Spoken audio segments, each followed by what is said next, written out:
Hello and welcome back to my channel.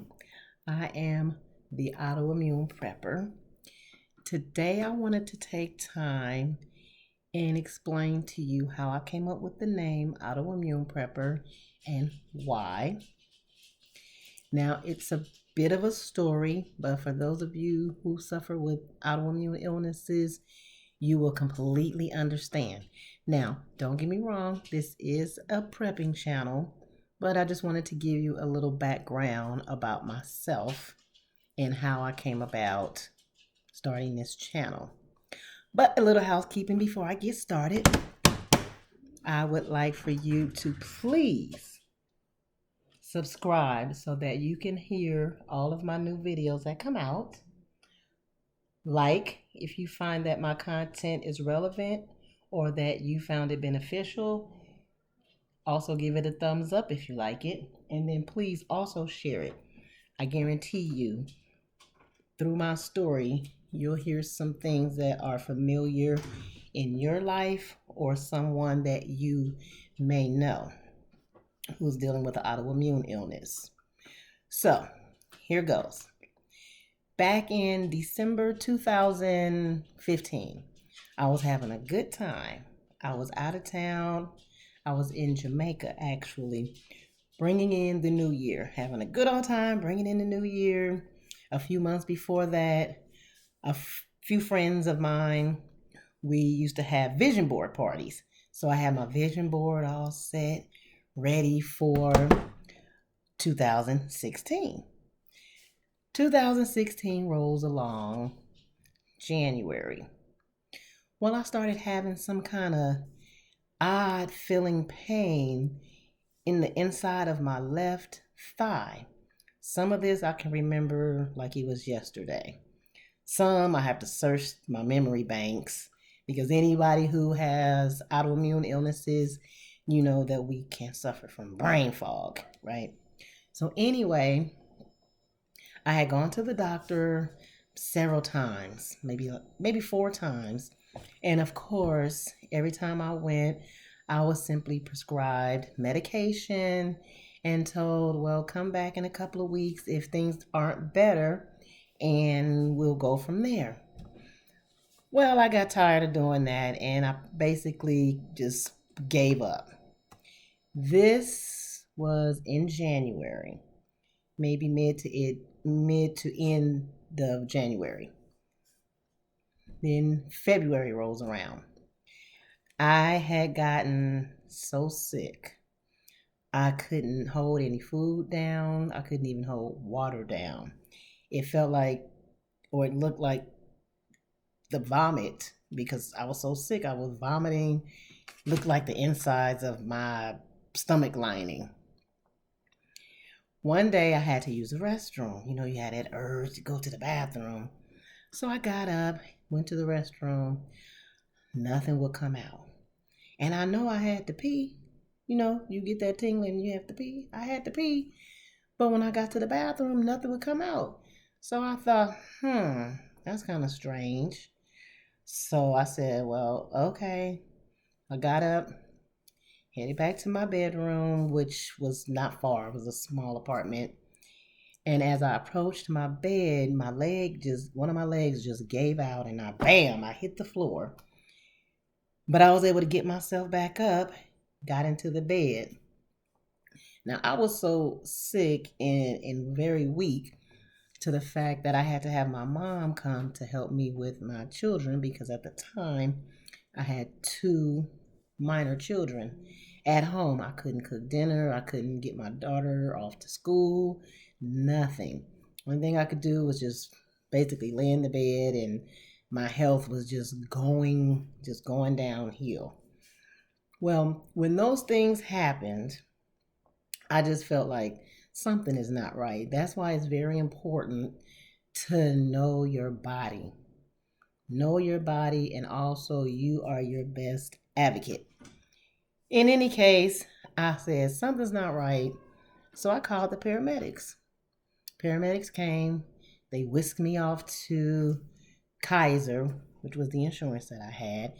And I have to say, I thank God that They had competent doctors on staff that day. Excuse me, no offense to doctors, but those of us who have to visit the hospitals frequently, we kind of know some of the treatment that we get. You get there, they assess you, they give you Tylenol, tell you to go home, and hope you feel better and pray for the best. Well, as I sat in my observation room, I had doctors coming in. I'm sitting up on the table, just wondering what in the world is going on. I kid you not. As I sat there on the table, I just felt my feet go numb. And then it just seemed like it started to move from my feet up to my legs. And I know my brain was telling my legs to move, to sway back and forth, but there was no movement.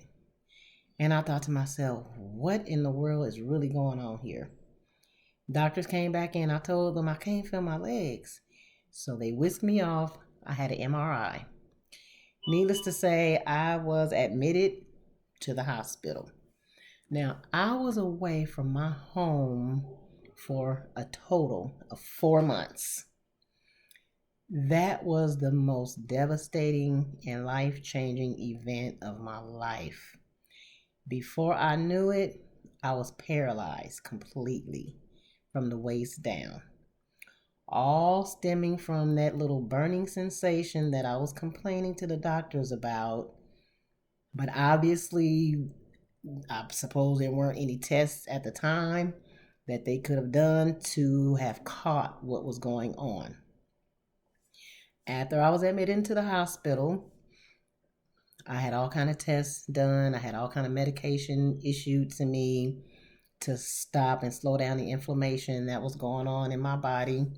I had a lumbar puncture, which is the most painful thing ever. They sent those results off to they sent that information off to the Mayo Clinic, and the Mayo Clinic sent back the diagnosis. So I was diagnosed with neuromyelitis optica, better known now as neuromyelitis optica spectrum disorder. And it's a nasty little disease. The best way I can explain it to you in this short period of time, I know it's rare, so many people have never heard of it, but I call it the big ugly sister of multiple sclerosis. I was paralyzed from the waist down. I was in the hospital 2 months.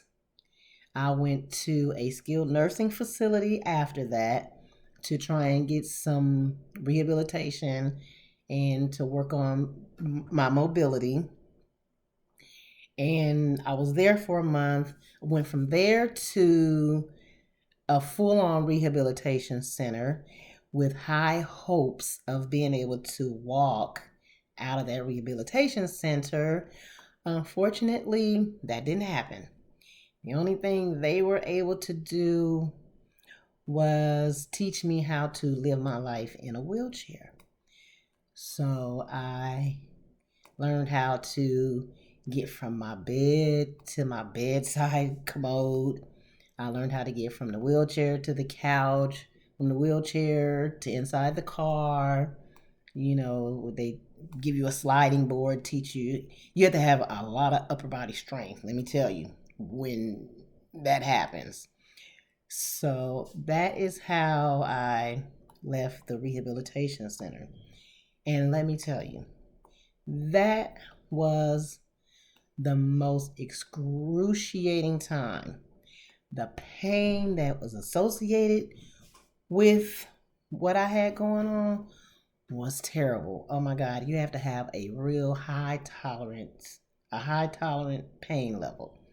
Because I used to be in so much pain, I kid you not, I literally used to scream out loud. It was like really embarrassing, but I couldn't help it.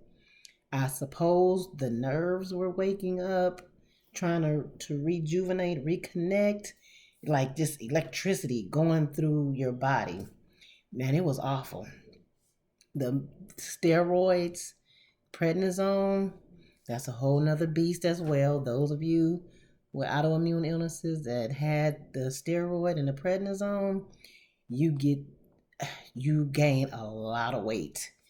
And it's a different kind of weight. You get something that's called a moon face. So your face is just blown up.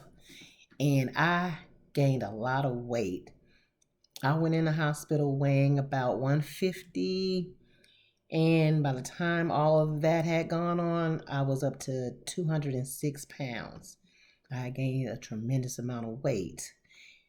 However, as I tapered down off of the prednisone, I started to lose the weight because I also changed my diet completely. Because let me tell you, in the hospital, I had no discretion about what I ate. I ate everything under the sun. I felt like, well, what else is there to do? I'm laying here in this bed. I can't do anything else. I would have my family bring McDonald's. My favorite was milkshakes. Oh no, my other favorite was jelly beans. I mean, I literally had a whole junk drawer just full of candy. And then I called myself being smart. I said, well, maybe I'll do sugar-free food. I had sugar-free cookies and all kind of junk, but that didn't help. And so I had all of this excess weight. But like I said, once I got off of the prednisone, tapered down, I totally changed my diet. I had a book. Yeah, I had this book. Hang on real quick.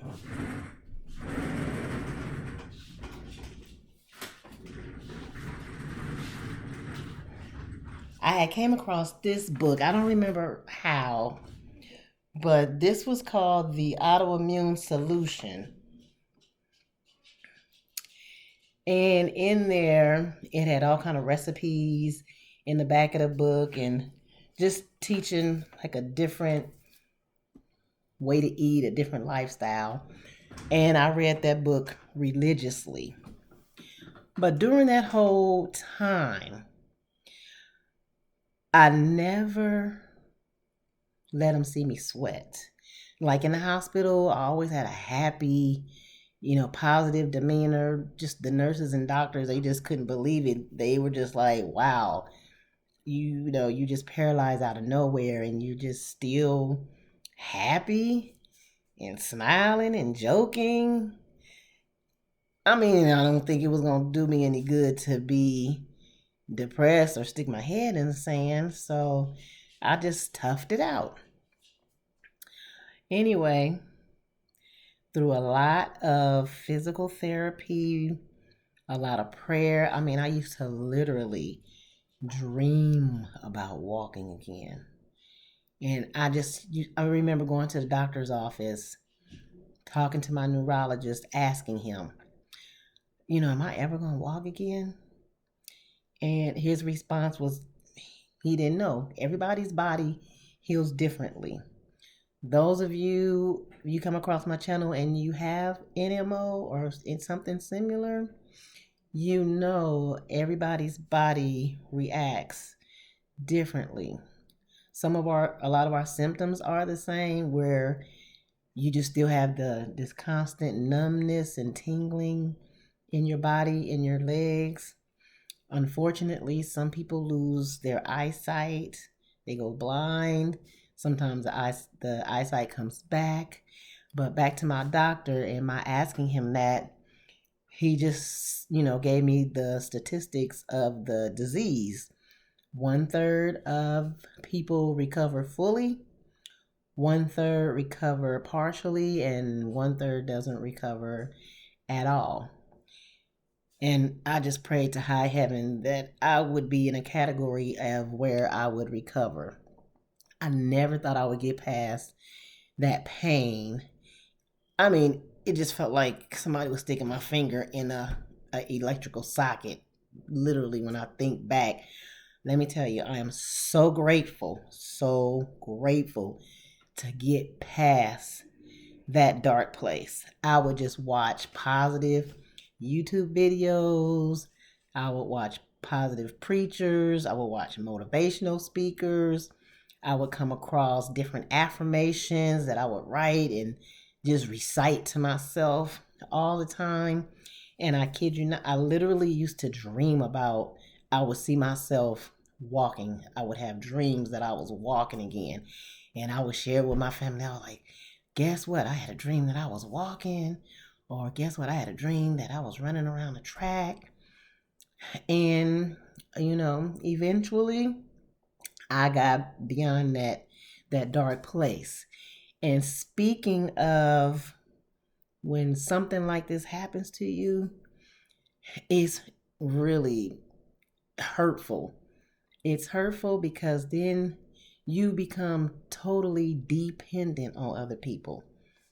You have to wait on other people to come and take you to the doctor's office or come and fix your food or, do a whole bunch of other things.